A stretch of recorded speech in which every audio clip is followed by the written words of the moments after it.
If you're not utilizing video just to get your message out there, to talk about your brand, yourself, your product, you're missing out tremendously.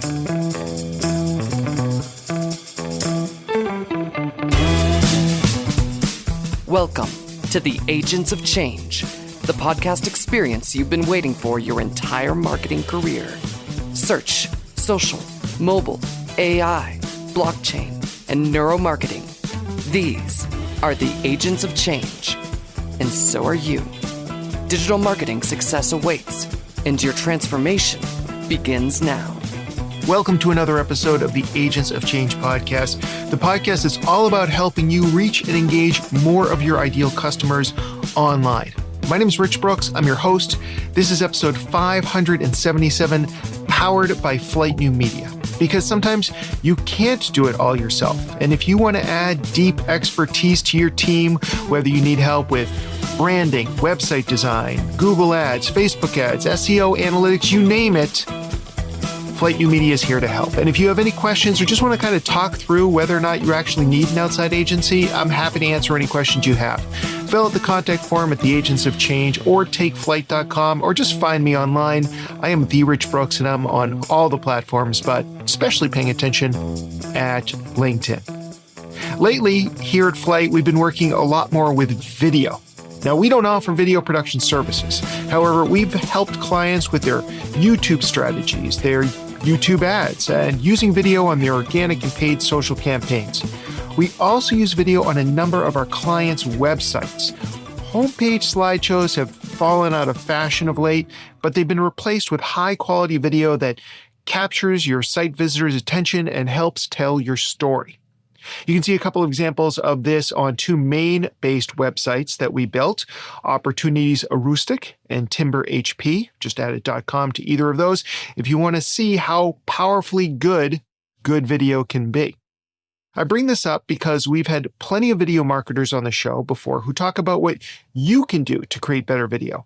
And as someone who creates my own videos for marketing purposes, I totally get that and I'm 100% behind it.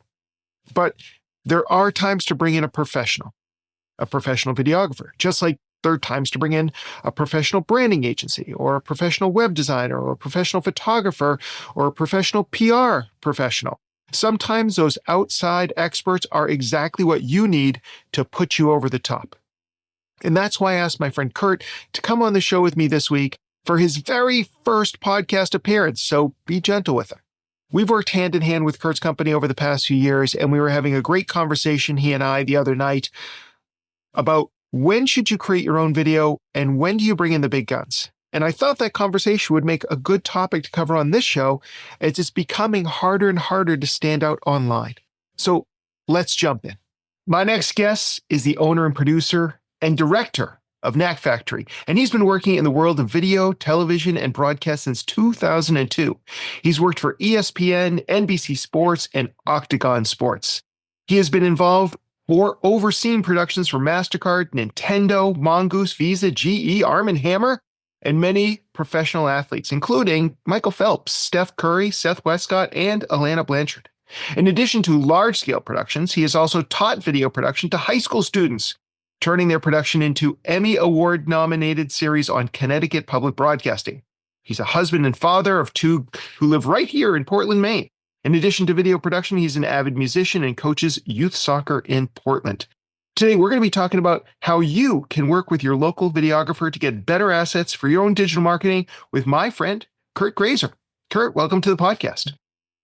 Thanks so much, Rich. It's great to be here. So, Kurt, you're obviously doing a lot with video. This has been your life. Why do you feel that it's essential for businesses and nonprofits of all sizes to incorporate video into their marketing? Yeah, that's a great question. Video is just a part of everybody's daily life, especially now. Phones, TV, internet, everything. And if you're not utilizing video just to get your message out there, to talk about your brand, yourself, your product, you're missing out tremendously. I was just at a seminar yesterday about streaming TV, and that doesn't really have to do with this, but they were just talking about the folks that are just watching different kind of apps and different channels and different everything. And it's across the board, just been increasing. Obviously the 25 to 40s, 45-year-old demographic is big, but like 60-year-old, 65-year-old, 75-year-old, everybody's watching video. So again, if you're not doing it, you're missing out right now. All right.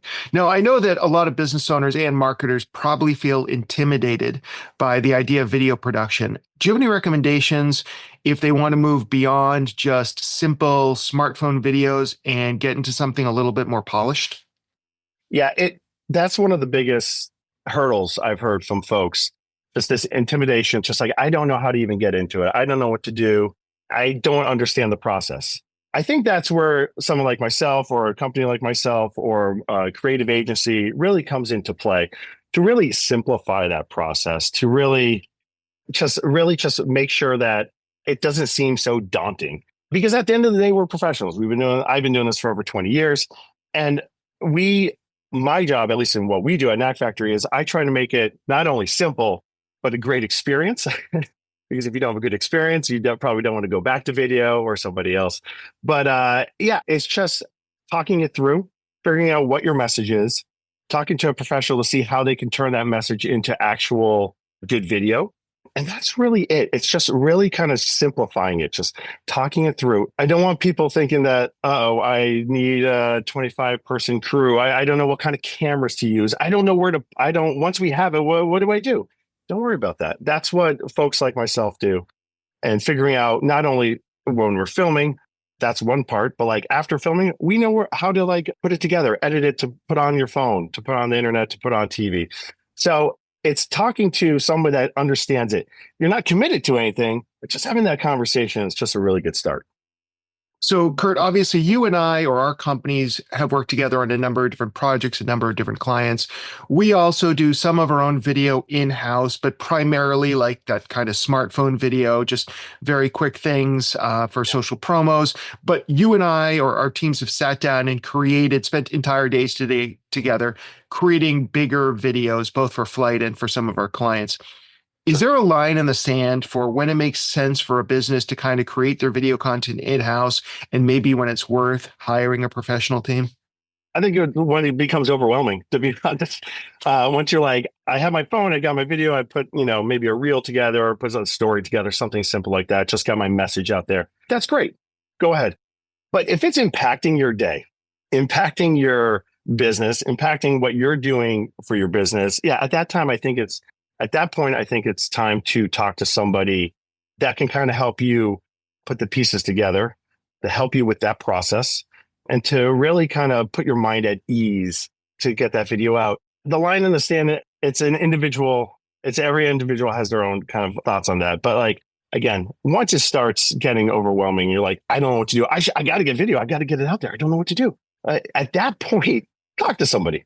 Talk to like yourself and your team. Talk to my team of that, and just get your thoughts organized. This is what I want to do. I need to tell this message about my company. Okay, how do I do that so I don't look crazy? Where do I want to put that then afterwards? I think those are kind of questions that would, like a professional like myself and others, could help you do. But again, using your phone, using your staff, that's great. Do that. I think that's a wonderful start. And you should continue to do that even when you're using a professional team and trying to get like maybe a higher caliber type of video or kind of production done. So let's say somebody's listening right now and they're like, okay, I'm ready to work with a local videographer, with a video production company. Can you walk us through what that collaborative process looks like, at least from your experience? Yeah, absolutely. First is getting in touch and setting up a meeting. My process is I like to sit down with somebody and just talk, figure out what they want to even do and if it works for them and where that product might go. And then just go like, what best case scenario? You have all the money in the world. You have all the time in the world. What would you like? Oh, I want a TV commercial. Okay, that sounds great. Talking about this specific product. Great. Well, let's reverse engineer that then. Okay. What have you seen on TV or what have you seen on the internet or on your phone that you like? Well, I really like this spot right here. This really resonates with me, kind of does something like my company does, or the vibe or the aesthetic. Great. So now what we're doing is we're kind of building it down a little bit. Okay, you like this, you like that, you like this kind of look. And then we kind of get down to the bottom. All right, you want a broadcast commercial that looks like this. And you also want to go on your social media and maybe some mobile platforms. Okay. At that point, then we start talking about what's possible. And then I can start saying, this costs this, but costs vary depending on how you want to do it and how you want to produce it. But it's all about figuring out, having that initial conversation, figuring out what you want to do, and then just kind of reverse engineering it down to kind of your perfect product and what you can afford. And that's my process, at least. It's very disarming. I don't want to make it overwhelming. It's not, we're good at what we do. We've been doing this for a long time. I don't want to overwhelm anybody. I don't want to overwhelm them and their staff. But it's just having that initial conversation and figuring out what you really want to do and kind of dialing that down. Kurt, I think you and I deal with clients in similar ways. And very often we're trying to help them tell their story, maybe different platforms, but otherwise it's the same thing. And my experience is businesses often struggle with translating their brand messaging into a website or into marketing. I'm sure it's the same when it comes to translating their brand messaging into compelling video content. When somebody comes to you and says, like, this is what I want to get across, like, do you help them figure out, like, well, then this type of video or this style, talking head or product demonstration or whatever it may be, what does that look like in terms of helping them realize their brand message into video? Yeah, that's so funny. Usually when folks come, they have this idea. And by the time we get to doing something, it's totally opposite. Somebody comes in and I have a brand message. I'm the CEO. I'm going to be the voice. I'm going to talk this through. Sounds great. But then as we go through that process, sometimes it's like, I'm not really good on camera. I'm not really good at communicating. Like, I'm good at talking to people on the phone and in meetings, but being in front of a camera is a whole different thing. Okay, so what's next here? Well, maybe it's somebody else on your staff that can talk, or we hire an actor, actress, someone that can kind of communicate that message properly, and then figuring out what that message is, and then how to film it. Is it someone just talking on screen? Is it showing footage of something happening, explaining that? Maybe it's a voiceover. So everything is different, but every time, without fail, it starts here and it ends up way over there, which is great. And I think they enjoy that process and kind of working that through. But I don't even know what the original question was, but that's kind of what we do. So talk to me a little bit about the scripts. Like, do I come to you with a script in hand and we film it? Or is that another service that maybe an outside video company would help me with? Yeah, both actually. So there's some folks that have writers on staff, or maybe you're a writer yourself for your company and you're like, this is my message, which is great. Here it is. What we do then is just kind of look at it and maybe edit it for video. Maybe we say these things here, say these things here. Or you work with someone like our folks. We bring in a writer that works with you, kind of figure out crafting that message and putting it together, putting it into a script. So either way, to be honest, usually what happens is I ask for, and people are unsure of how to write for it. I usually say, hey, listen, remember in college, before you write a paper, you were just like, here's an outline. Here's where I want to start. Here are the guts. Here's the ending. Just write that down. And then let's figure out what the next process is. Maybe it is you guys, maybe it is your team kind of writing in and us editing it, or maybe we take that, bring it to a professional writer that then can kind of put the words on the paper there and kind of make it all sense. So it's either way, actually, it usually works. What are some of the more popular styles of videos that you're seeing out there right now? Like, obviously there's like talking head videos, there's explainer videos. What are some of the things that your clients are asking for or that you're kind of pushing them towards? Yeah, all clients are different because all their audiences are different. Some folks need just to explain what their organization does. And so maybe it's interviews and stuff like that. Other folks have a specific group they're going after, maybe like recruitment videos. So they want to talk to somebody. We'll interview people on their staff saying, hey, this is a great place to work, and kind of figuring that out and kind of pointing it towards that. Some other folks have a product and want to see it in use with a voiceover, and maybe people are using it. Everybody's different. I'm not pushing people to anything, to be honest. I want them to tell their story, talk about their product, so they feel comfortable. The issue is, after we get that is, I think the bigger question at this point is, where does it go? Where do you put it afterwards? I think that's, is it online? Is it working with folks that can kind of pinpoint traffic, maybe a Hulu, commercial on a Hulu network or something like that? But I'm not pushing people anywhere. I think video, there are so many outlets these days. There's so many platforms for video to go on. Most clients, to be honest, what I'm seeing these days is, let's say they have a commercial, or let's say a 30-second commercial. It's not just for TV anymore. It's for TV. It's for streaming TV. It's for platforms. It's for reels. It's vertical. So we take that one asset, re-edit it into many different kind of formats so they can upload to multiple platforms. That's what I'm seeing more of that than anything else. How about like, obviously you do some more high-end production stuff. You're doing commercials for, you had a commercial that was on the Super Bowl in the local markets. I believe it was Maine Spirits was the client. Yeah. Yep. So besides this, that it seems like there's, even when it comes to TVs, there's so many different ways. Is there a different style of video for, like, I know that there's streaming services out there and you have the videos that come either in between or at the beginning of them. Are there different approaches that we need to take for that than, say, traditional TV ads, or is that the same thing? And then we need to rethink it for digital distribution? Yeah, I think it's the same thing. It's just, you're just trying to figure out digital distribution. Like, everybody has their own specs.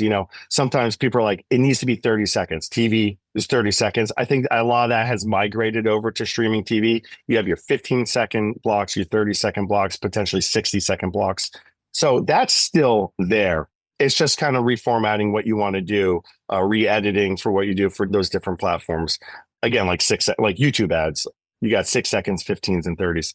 So it's just the same. You're just kind of re-editing it, re-exporting it, figuring out what those specs are for those different platforms and putting it there. Maybe it's horizontal, 16 by 9. Maybe it's vertical, so people can TikTok and Instagram Reel.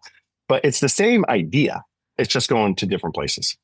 It's funny, even though TVs have just gotten so good that I'm just not going to the theater unless it's like a new Marvel movie. But I am wondering, because there are more commercials before movies start when I do go to them. And I'm wondering if you've had any experience in getting clients' commercials into the pre-roll of video, into a major Hollywood release, at least locally.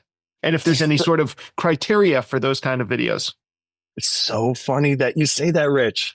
And this isn't pre-planned. That's a great question. I just had a client. Colby College is a client of ours. So they're up in Waterville. We just did some recruitment videos for them last year. So there was a longer video that they put on LinkedIn and YouTube and, it was like 2 or 3 minutes. And then what we did was do some 30-second cut downs about certain folks. And like, he just called me, I swear to God, last week. And he was like, oh, these are going good. We want to do some more. I said, hey, sounds good to me. He's like, yeah, I'm taking your 30 seconds and I'm putting them in theaters somewhere. I don't know if it's in Maine or somewhere else. And I said, really? I said, how's that working? He's like, it looks tremendous. It looks great. And people are like loving it. We're loving it on the client side. So they never even told me that. So what I would usually do is ask, hey, where are you putting these? So we can just make sure that we're shooting it correctly. Right. Usually we shoot at a very high caliber, 4K, 6K. So the output can go to those bigger kind of platforms if we need to. But he said it looked good. So we're doing something right. But I do have clients putting stuff on those kind of platforms as well. I think there's more of that now that people are going back to the theater. And especially if they know their audience is in a certain city, a certain space, and people do go to the movies, maybe they are trying to target 30 to 55-year-olds that go to the movie, that's where they're going to put that as well, which is tremendous for us. All right. Now, last year, you and I did a couple of videos together. I would call them humorous educational videos. I thought they were funny, at least. They're great. They were full day shoots. So kind of like walk us through what happens during that typical video shoot day when you're working with a client. What should businesses expect if they're going to go into a studio or into a space where they're going to be creating a video for a day? How do they best prepare for that? Yeah, so that's a great question. But let me take a step back. Before you even go on set, before we roll up with cameras and say action, there's 3 steps to video production. There's pre-production, production, post-production. The pre-production phase is, in my opinion, the most important phase. So for you, Rich, your group, one of the pre-production elements was putting a script together. Feeling comfortable in that script, kind of practicing that, right? So that was one element. So prior to even getting onto set, there's a lot of logistics that happen. We figure out what we're shooting. We already know our shot list. We know who's going to be there. All the logistics are figured out. because if you get to set and those logistics are figured out, it is a total show.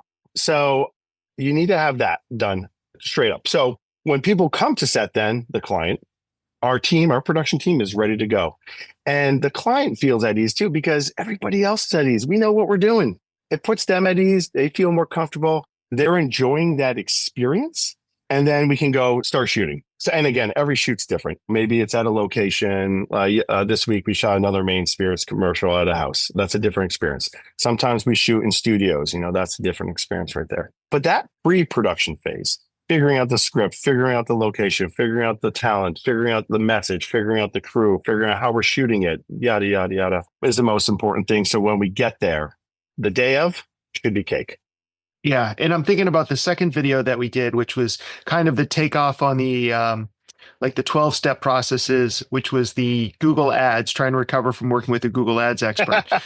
And we had the vision of shooting it in a church basement. Luckily, we were able to find one, and we had the script in hand. We had practiced it. So it really went very well, and your team was great to work with throughout. But yeah, in fact, maybe I'll embed that video into the show notes for this episode because it was a lot of fun. But it was a lot of fun, but you guys were prepared. And that was the whole thing. Yeah. We were prepared, and you were like, hey, I want to shoot this in this space, but I also kind of want to shoot it like in the office, like the show. Right. So yeah. we already knew what we were getting into. I also knew walking into, you guys aren't professional actors.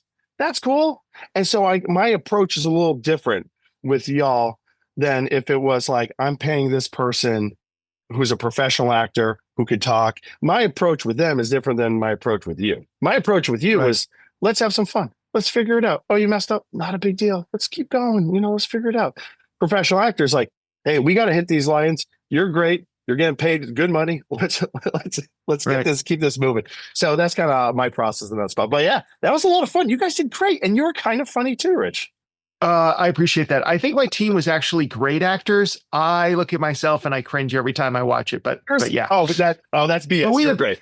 And we prepared for that. I mean, we sat around the office table for a while and we had done a few run throughs. So we felt pretty comfortable with the script. And then obviously there's multiple takes, so you can mess up and things like that. And certain things you discover when you get into the space. Kurt, people might be listening to this and they're like, yeah, but how much? Budget is always a concern. Can you tell me, what should companies plan on spending without using the words, it depends? What people want to spend. Okay. I think people need to go in knowing that they're going to spend something. If you're going in thinking like, this is going to be cheap, I'm going to do this, and already kind of going in with that thought, immediately, it's not going to really work out. What people are going to spend? And I recognize it depends. Yeah, there's no way you can't answer it like that. And obviously, the price in Maine may be different than the price in New York City, might be different than the price in Western Texas. Obviously, some of that's going to happen too. Well, these are the factors that go into pricing, right? What do you want to do? What's the final product? Is it a 9-minute documentary or is it a 30-second commercial? How many days are you shooting? What type of shoots are you doing? Is it just interview stuff, or is there like actors involved and there's sets and stuff like that? How many outputs are you doing? So let's say you film for a day, whatever it is. Well, I want to get a lot out of this day, which is what a lot of people do, which is great. Not just a 30-second commercial. I'm coming out with 9 pieces of content. Perfect. Okay. Well, on the back end, that's a lot more editing for folks to do. So again, it depends on what you want, what your output is, what your creative is. That really depends. That really is a cost thing as well. So there's so many factors, but at the end of the day, before you even figure that out, you have to figure out what you want. I like this visual thing and I want this kind of content. All right. Well, maybe it costs $10,000. Maybe it costs $20,000. Maybe it costs $5,000. But like, if you're clear on what you want, you can figure out a budget and then kind of work around that budget, especially in video production. Oh, maybe I don't need a 15-person crew. Maybe this core group of 3 folks can really do a great job. Absolutely. And we can talk through that process. But video is wild, man. It's all over the place. Like, right. And we didn't even talk about like hiring a drone pilot or any of those things that might also greatly add to the cost. I mean, a lot of it just comes down to the number of people and hours that are going to contribute to a great final product, and also their level of expertise. Yeah. And also on the back end too. So we talked about the pre-production, logistics there, the production. Okay, you shoot that. Okay, now we got the post-production. Okay, you got the editing, right? If it's going to broadcast or to a streaming TV platform, you got to get it mixed properly, audio wise. Audio is so important, right? So then maybe there's some graphic effects. Well, there's your After Effects person, or maybe a little animation. Maybe there's a voiceover that you have to put in. Well, now you have a voiceover artist. So again, it starts, you can go huge, but there's a lot of different things you can do during those three processes that really determine cost.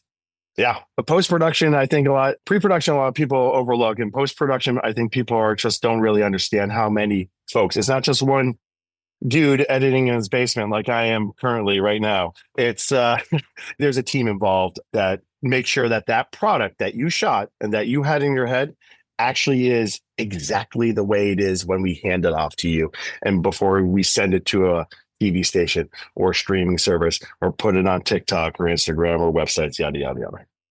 Kurt, if there's somebody listening right now and they've been inspired that like, yeah, I want to take my video production to the next level. I want to find a local vendor that I can work with. What's one piece of advice you could give them to make sure that the final output, the results, would be as good as they possibly could be? Well, do your research on the people you're talking to. Everybody has a reel and portfolio. Look at that portfolio. Look at what they've done. Same on the websites. Like this is what we're proficient at. We can do these things really well. So you know where you're kind of walking into, because aesthetically, everybody has a different look and a different feel. Maybe you're just not really into that look that this group does. Oh, I like what they do, actually. Can you? Yeah. So it's really research and talking to the folks, finding that right. And then also when you see them in person or talk to them virtually, just that connection is so important. They have to get you. They have to get what you're saying. They have to understand, and they have to kind of put you at ease. It's a little salesly, but they have to put you at ease and make you feel comfortable that you're going to be putting money into this product with them to produce. And that's really at the end of the day. If you feel uncomfortable, if you see any red flags and you're like, oh, I don't know, take a pause, take a break, look around. There's no rush.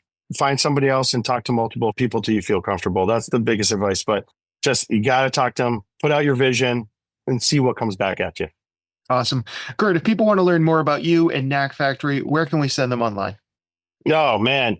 Well, we're going to be redoing our website with this cool company Flight. So I'm pretty excited about that at some point. But it's Knack, that's KNACK-factory.com. So that's our website. You can find us on the socials, Instagram at Knack Factory, Twitter or whatever it's called these days at Knack Factory, and obviously on Facebook and YouTube as well. And that's where we usually put a lot of our stuff. We put a lot of behind the scenes content too. So potential clients and potential folks are like, oh, want to see that process? Well, here it is on video, just so you can see kind of what we do. But yep, we're online and you can always go to our website, send me an email, give me a call. I'm always available.